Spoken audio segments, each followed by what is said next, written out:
गृहस्थी में किसान में हमें लगता है बहुत वो 30-35 वर्ष में इतना विस्तार हुआ इस ट्रैक्टर आदि का। नहीं तो बैल से ही हल जोता किसानी की जाती थी।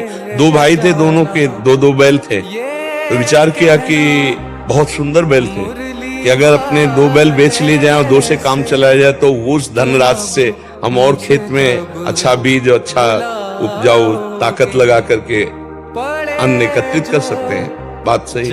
तो बेचने का नाम सुनकर दो व्यापारी आए, वो बैल ही खरीदते थे।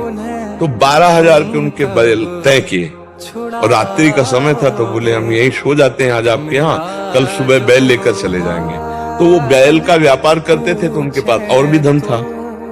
अब वो भगवान के अगर शरण में होते किसान, भगवान शरण में होते किसान, भगवान का भजन करते होते या अध्यात्म को थोड़ा भी जानते होते, तो शरणागत अतिथि का किसी भी तरह बुरा भाव करना ये अपना सर्वनाश करना है। शरणागत के लिए तो महाराज बलि ने अपने शरीर का मांस दे दिया, तो जो आपकी शरण में उसकी रक्षा करनी चाहिए। पर उन दोनों के अंदर बेईमानी आ गई कि आज ये रात्रि में यही सोएंगे तो इनको मार देंगे तो 12,000 भी मिल जाएंगे, अपने बैल भी बच जाएंगे और जो भी इनके पास पैसे हैं वो भी हमारे पास हो जाएंगे। और हम सबसे कह देंगे कि वो तो हमारा सौदा बना नहीं और वो यहाँ से चले गए थे, हमें पता ही नहीं।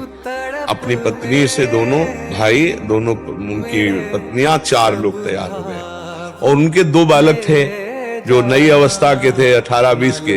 तो गांव में कहीं नौटंकी थी तो वहां वो देखने गए हुए थे, नौटंकी देखने। अब पास में गन्ना का खेत था तो उन्होंने कहा पहले गड्ढा खोद लेते हैं, फिर दोनों को गला दबा के मार के और फिर उसी गड्ढे में दाब देते हैं। तो रात्रि में अपने ही खेत में वो गड्ढा खोद रहे थे। इतने में पड़ोसी को किसी को सोच लगी, भगवत प्रेरणा से।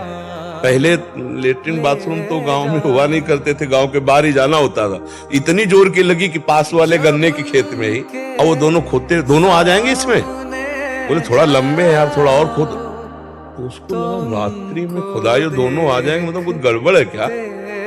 तो उनका देखो, कभी भी इन व्यापारियों की चर्चा हो तो सांस मत लेना, और गड्ढा खोदते जा रहे। उसने कहा अच्छा इनके घर में कोई व्यापारी आया हुआ, उसको ही मारना चाहते। तो दुम के दरवाजे गए तो बारंडा में ही दोनों बिस्तर में सो रहे, नजदीक गए, जगह बोले कि आओ हमारे साथ भाग चलो मारने। तो पड़ोस में वो अपने घर में लेके उनको छुपा दिया। अब ये दोनों गड्ढा खोद करके जलग इधर पहुंचे तो उनके दोनों लड़के को नौटंकी में आनंद नहीं आया। उनका चलो चलते हो, जब घर आए तो देखा उनका चलो चलते हो, जब घर आए तो देखा दरवाजे के गद्दा बिछा हुआ है, 2-4 पाई पड़ी। बोले शायद मम्मी पापा ने सोचा कौन दरवाजा खोले, इसलिए हमारे लिए बिस्तर उसी में सो गए ओढ़ के। अब वो गड्ढा खोद के आया, अपने दोनों लड़कों को मारा, क्योंकि ऐसे दबा ना हो। अब वहां अंधेरे में कौन, बिजली तो गांव में होती नहीं थी, मार के गाड़ दिया। जब गाड़ दिया फिर उनको आया पैसा का थैला, तो पूरा वहां देखा पैसे का थैला नहीं। बोले पैसे का थैला नहीं। वो तो बहुत परेशान हो गए, क्या वो अपने जेब आदमी लिए हुए थे क्या। फिर गड्ढा खोदा और जब देखा अपने लड़के, हाय मच गई कि हमारे। तब जब सुबह हुआ तो उसने सरकारी कर्मचारियों को रिपोर्ट की और उनको बंदी बनाया गया। एक असत कामना ने अपने पुत्रों को नष्ट कर दिया और खुद नष्ट हो गए। जेल की सजा आजीवन भोगेंगे, क्योंकि मैं गवाही सहित सब व्यवस्था थी। असत कामना जीव की दुर्गति कर देती।